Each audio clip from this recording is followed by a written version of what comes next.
دعا کن و نگو که کار از کار گذشته است.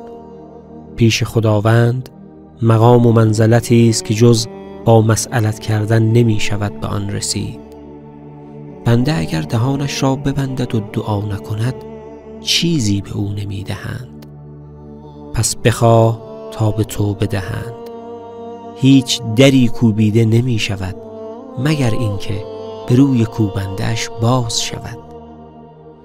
نامش میسر بود و این توصیه ها را از زبان امام صادق علیه السلام شنیده بود.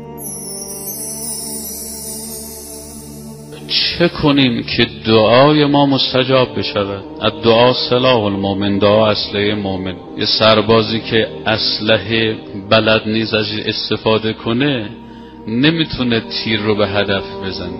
ما آداب دعا رو بلد نیستیم. چی کار بکنیم؟ کی دعا کنیم؟ مکان دعا، ساعات اجابت دعا، عواملی که شرط هست در اجابت دعا. شرط اول اجابت دعا زبان پاک، زبان طاهر میخواهد که دل شب بگوید یا رب یا رب یا رب. خدا دعای او را مستجاب کند.